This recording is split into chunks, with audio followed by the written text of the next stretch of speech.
Hello everybody, this is Jandy the Artsy-Rose, and welcome back to Philippe's main story. We are about to continue, finally, we are going to continue the last half of Chapter 8, and Monday we will get Chapter 9.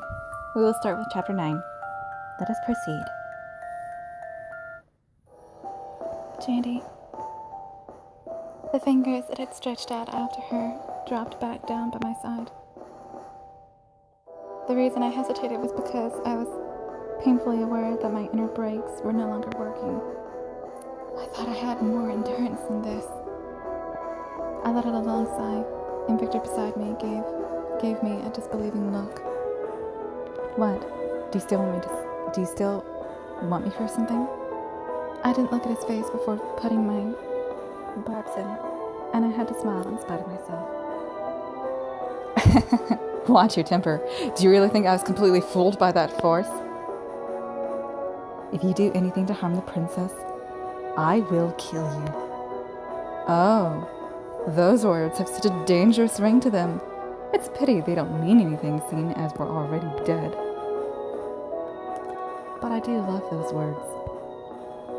You are a creepy devil. Hurry up and give Victor back to us. What an odd thing to say. I am Victor, and Victor is me. I don't have the time to stand here indulging you. Just make sure you leave the princess alone. He was trouble. I thought it futile to keep arguing with Victor in front of me. And I was about to leave the balcony when I heard a voice behind me. When it comes to your precious princess, you don't need to know how to act rationally. You don't know how to act rationally. What is it you want me to say? Nothing. I just want to know what is holding you back. And because I'm curious to know. that. I won't do anything to the princess. For now. And after speaking those peculiar words, Victor left the balcony without his steps even making a sound. Darn it! I let out a deep breath, slamming my fist against the cold wall. Just a little longer.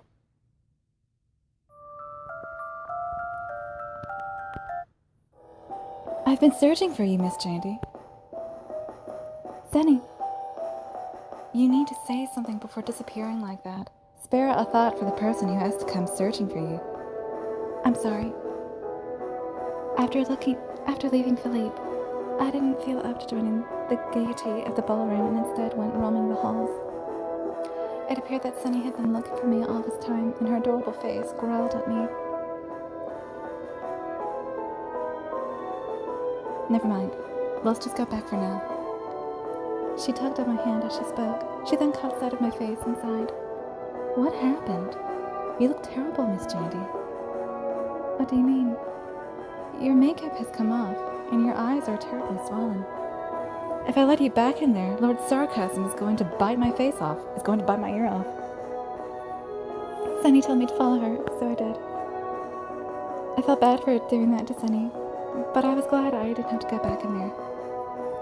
We went to a room far away from the celebrations, and Sunny brought me a cold cloth to put on my eyelids. Say, Sunny, what do you think love is? What is love? There you go with your odd curiosities again. Sunny came to look at me as she spoke, and she paused. She shook her head exaggeratedly. I do not know who it is, but I must say that there is no point in even knowing about them, and even thinking about them, because you are to be married to the king. That doesn't answer my question, Sunny. You have a knack for putting me on the spot. She genuinely sounded unhappy about it, and I felt sorry. She asked me to lift my face so she could apply some blusher, and I did as she asked without saying a word. There must be dozens of definitions, but I think it's when you can't stop thinking about that person the whole day through. She said without meeting my eyes, Oh, you're right. I nodded happily. You start wondering all kinds of things, like, what are they doing? What are they thinking? Who they are thinking about? Becoming happy just from seeing them and feeling happy just by being at their side. That's right. She smiled shyly, as if she was thinking about someone in particular. But do you think that it could pain your heart when you are with them? That could happen if they love someone else. She wore an odd look as she answered. And say mean things? I think some people might. Yeah. My feelings that I had only suspected it before had now become fully realized. And I smiled wearily in spite of myself. It just means that love is also in pain that cannot be described in stories. You were right. It seems that I was in love with you for all this time without knowing it, Philippe.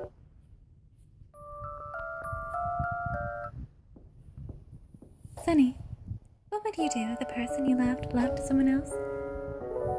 I don't want to think about it, but I think I would pound them until there was nothing left. Oh. But are you the type to just stand aside, Miss Jandy?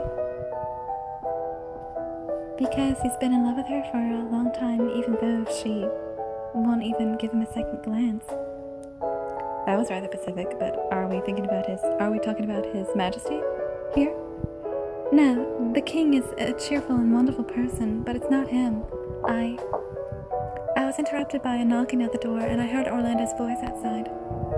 We answered, and he came in. Apparently he'd been looking for us. Ballroom.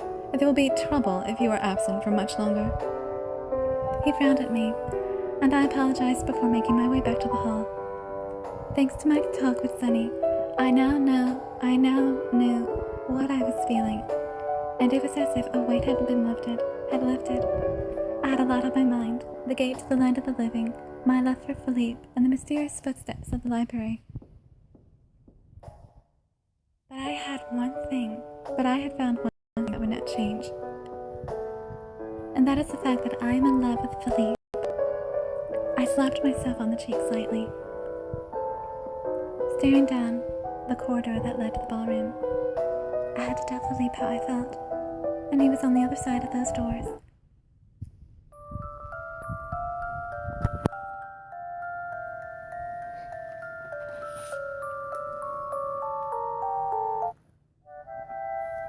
I took a deep breath and practiced what I was going to say without drawing attention to myself. I'm sorry for disappearing before you had the chance to finish what you were going to say. But I need to tell you how I feel first. I just realized that just sounds lame. I faced the wall and practiced, but nothing good was coming to mind. I really need to just come out with it. There you are. I love you. I always manage to come across you at the most appropriate times, Princess. Victor! I recalled what had happened out on the balcony and flinched back automatically. I'm sorry, I shouldn't have spoken to you from behind like that. No wonder I startled you. He acted completely different to what I expected as he knelt down to apologize, looking truly sorry. What's going on? It's like he's a completely different person. He was acting strangely before. Could he have been drunk? And with that thought, everything made sense. He had awoken from his drunken stupor and was now back to normal again. So, who was that sentiment meant for? He asked me teasingly, and I thought for a moment before responding.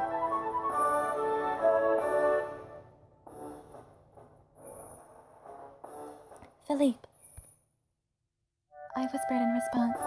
Victor looked taken aback. I see. You did say something like that in the library that time, too.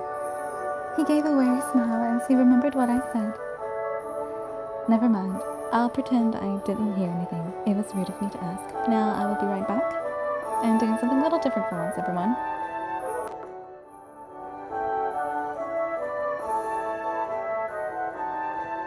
I meant it for Orlando.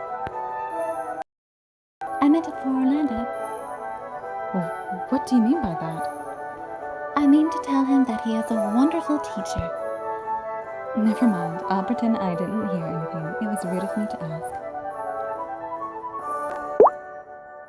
Now here's what I'm doing. I'm pressing my page button before I finish this chapter because I figured that would be the best way for me to get all of these options in time, because this is the one chapter that has the most options you can ever come across. And this is not even all of them. Here are the others. See?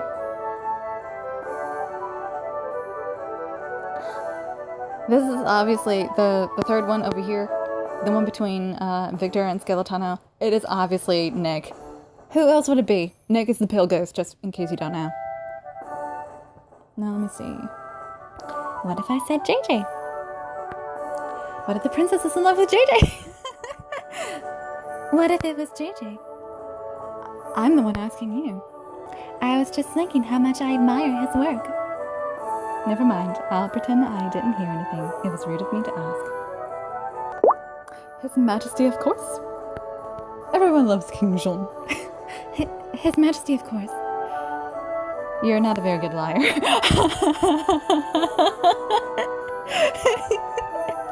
Victor, the living lie detector. Never mind, I'll pretend I didn't hear anything. It was rude of me to ask. What if I said it was you? What if I said it was for you? I do not believe you. Do not jest. Oh. Never mind. I'll pretend I didn't hear anything. It was rude of me to ask. A mysterious hero that you don't know. Oh, it's for a hero of mine that you wouldn't know. He's a bit mysterious, though. I do not understand what you mean. Never mind. I'll pretend I didn't hear anything. It was rude of me to ask. And finally, Skeletano. But I'm gonna repeat this chapter anyway, or this episode anyway, because I just want the points. Because I just... If you were to pick Philippe for this question, you would get intimacy points, I believe. But if you were to choose,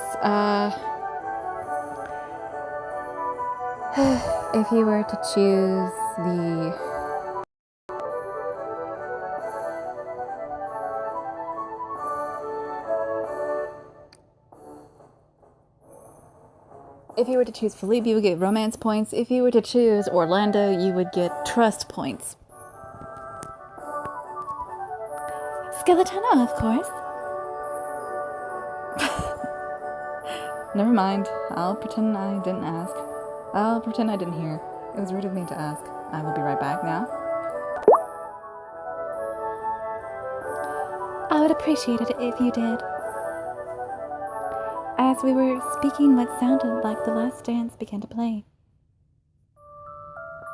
Well, never mind. Apparently I was wrong. There are no points in this chat.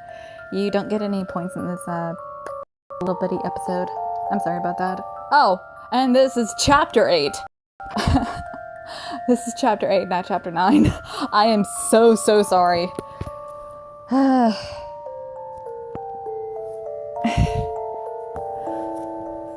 I am getting confused. It's like I'm getting older. I'm too old. My memory is getting bad, even though I play games. I looked around, but Philippe was nowhere to be seen. Did he go home already? This is the last dance of the night. I may not be the partner you wished for, but would you allow me to have this dance? Victor gave me a troubled kind of smile as I searched all around, and there was something in his expression that reminded me of Philippe, which may be why I didn't feel too enthusiastic towards his deferential, outstretched palm. If you keep looking like that, you are going to draw attention to yourself. It was then that I finally noticed the looks that were being directed at me. If you wish to exercise your rights as a princess, first, you must act like one. His words carried weight, and he looked at me as if to ask what I planned to do next. I took his hand like someone who was preparing for the worst, and Victor smiled satisfactorily. You are a sensible person, princess. if you are ever in need of my help. He smiled handsomely as he spoke. I didn't quite know what he meant by those cryptic words, but I felt like I could rely on him. Just then there was an uproar in the hall. Oh, who was that for? What is that? A single carrier bird came hurtling through the air towards me.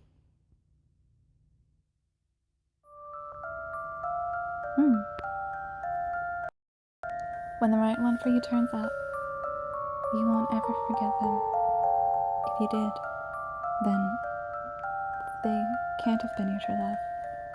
How happy would it be if you were how happy would I be if you were that person? Oh, Isabella. You are, you silly girl. Well, I am Jandy the Artsy-Rose, and I'm happy to give you this video. I will see you Monday. Goodbye, everybody. And tomorrow's Father's Day, so treat your daddy as extra special. But if you are one of those people that have disowned your father because he was a poopy bag, I hope you and your father can have a better relationship in the future. If not, I hope you have found a better father figure. And take tomorrow as a day to show them how much you really appreciate them. I'm Jandy the Artsy-Rose, and I will see you Monday. Goodbye.